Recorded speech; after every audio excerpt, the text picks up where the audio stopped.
नमस्कार। क्या कभी सोचा है कि जो पानी हम पी रहे हैं वो शायद कभी डायनासोर ने भी पिया हो? सुनने में अजीब लगे पर ये सच हो सकता है। पृथ्वी का पानी असल में अरबों सालों से एक कभी न खत्म होने वाले सफर पर है और आज हम उसी सफर को थोड़ा करीब से जानने वाले हैं।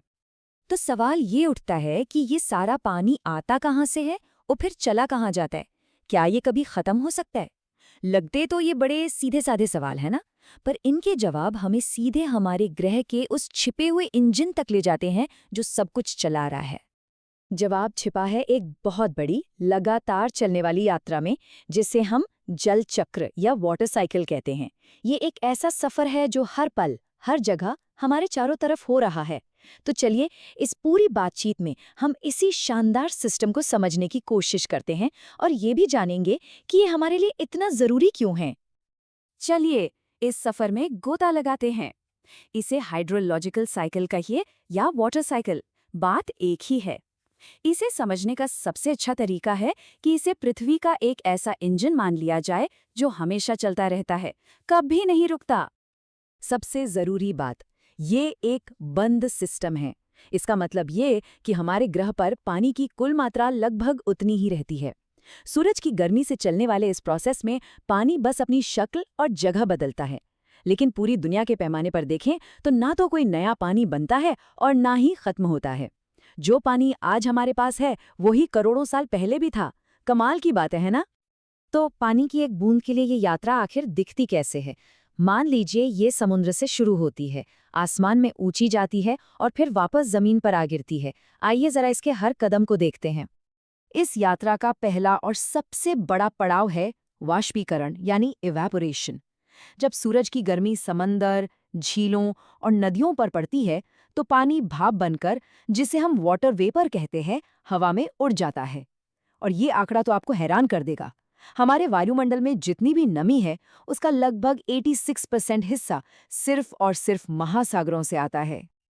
अब जब ये गर्म भाप ऊपर उठती है तो ठंडी होकर वापस पानी की नन्ही नन्ही बूंदों में बदल जाती है। इसी प्रोसेस से बादल और कोहरा बनते हैं। दिलचस्प बात यह है कि इस प्रक्रिया में गर्मी भी निकलती है जो तूफानों और मौसम के दूसरे पैटर्न को ताकत देने में मदद करती है। और फिर आता है वर्षण यानी प्रेसिपिटेशन। जब बादलों में पानी की बूंदें जमा होकर भारी हो जाती हैं तो वो बारिश, बर्फ या ओलों की शक्ल में वापस जमीन पर गिर जाती हैं। यही वो तरीका है जिससे कुदरत जमीन की प्यास बुझाती है और नदियों को फिर से भर देती है।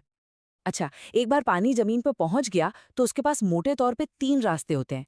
कुछ पानी तो मिट्टी में समा जाता है, बिल्कुल वैसे ही जैसे कोई स्पंज पानी सोख लेता है। कुछ पानी और भी नीचे रिसता हुआ चट्टानों की परतों में चला जाता है। और जो पानी मिट्टी नहीं सोख पाती वो सतह पर बहकर नदियों और नालों में मिल जाता है। अब हम इस सफर के सबसे रहस्यमयी हिस्से में पहुंच रहे हैं, एक ऐसी दुनिया जो हमारी आंखों से ओझल है, ठीक हमारे पैरों के नीचे। ये धरती का छिपा हुआ खजाना है और ये हमारी सोच से कहीं ज्यादा कीमती है। इसे छिपा हुआ जलाशय भी कहा जाता है। ये शब्द जमीन के नीचे मौजूद पानी की विशाल मात्रा और उसके छिपे हुए होने की खासियत को बहुत अच्छे से बताता है। ये एक ऐसा भंडार है जिसे हम देख तो नहीं सकते, लेकिन जिस पर हम बहुत ज्यादा निर्भर हैं। और ये आंकड़ा देखिए कि ये कितना जरूरी है।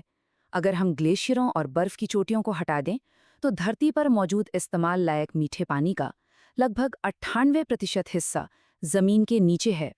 जी हाँ, 98%।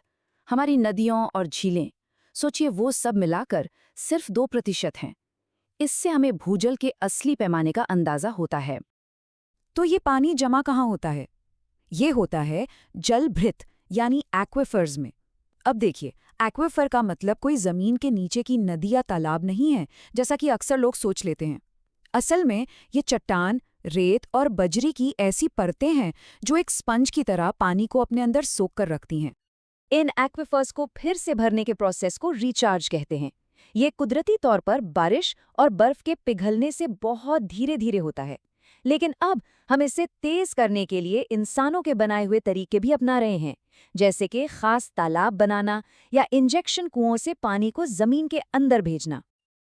तो सवाल ये है कि ये पूरा का पूरा चक्र आखिर इतना मायने क्यों रखता है? सीधी सी बात है, क्योंकि यह जीवन का आधार है। यह सिर्फ पानी का यहाँ से वहाँ जाना नहीं है, यह हमारे वजूद की नींव है। जरा देखिए, दुनिया भर में पीने के पानी का लगभग 50% हिस्सा जमीन के नीचे से आता है। दुनिया की लगभग 70% खेती सिंचाई के लिए इसी पानी पर निर्भर है। सूखे के मौसम में यही पानी नदियों को जिंदा रखता है और समुद्री किनारों पर खारे पानी को जमीन में आने से भी रोकता है। हमारी निर्भरता वाकई बहुत गहरी है। लेकिन यही जरूरी सिस्टम अब बहुत ज्यादा तनाव में है। सदियों से चला आ रहा ये संतुलन अब खतरे में है, और इसकी वजह हम इंसान ही हैं। तस्वीर साफ है। एक तरफ है कुदरत की धीमी रफ्तार से जमीन में पानी भरने की दर, और दूसरी तरफ है हमारी बहुत तेज रफ्तार से पानी निकालने की आदत। कई इलाकों में हम जमीन से पानी इतनी तेजी से निकाल रहे हैं कि कुदरत उसकी भरपाई कर ही नहीं पा रही। ये एक ऐसा असंतुलन है जो ज्यादा दिन नहीं टिक सकता। इसका पहला नतीजा क्या होता है? पानी का स्तर यानी वाटर टेबल नीचे गिरता चला जाता है। इसका मतलब है कि कुएं सूखने लगते हैं। किसानों के लिए फसल उगाना और हम सब के लिए पीने का पानी हासिल करना मुश्किल और महंगा होता जाता है। दूसरा नतीजा है जमीन का धंसना। इसे ऐसे समझिए कि जब आप स्पंज से पानी निचोड़ देते हैं तो वो सिकुड़ जाता है। ठीक वैसा ही जमीन के साथ होता है। जब एक्वाफर्स खाली हो जाते हैं तो ऊपर की जमीन को सहारा नहीं मिलता और वो नीचे धंस सकती है, जिससे इमारतों और सड़कों को भारी नुकसान पहुंच सकता है। और तीसरा बड़ा खतरा है प्रदूषण का। खाली एक्वाफर्स में सतह से गंदगी और केमिकल आसानी से पहुंच जाते हैं, और जो इलाके समुद्र के किनारे हैं वहां समुद्र का खारा पानी जमीन के अंदर घुसकर मीठे पानी के सोर्स को हमेशा के लिए खराब कर सकता है। पानी को समझना जीवन को समझना है। ये वाटर साइकिल सिर्फ एक साइंटिफिक प्रोसेस नहीं है, ये हमारे ग्रह पर जिंदगी की कहानी है।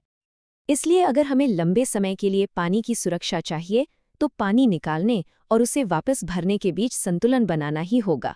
यानी सीधा सा हिसाब है, हमें कुदरत के बनाए हुए वाटर बजट के अंदर ही रहना सीखना होगा। तो अंत में सवाल यही है, क्या हम अपने पानी के भविष्य को सुरक्षित कर सकते हैं? इस कीमती खजाने का भविष्य इस बात पर निर्भर करता है कि हम इस पूरे चक्र को कितनी अच्छी तरह समझते हैं और उसका कितना सम्मान करते हैं। ये एक ऐसा सवाल है जिसके बारे में हम सभी को सोचना होगा।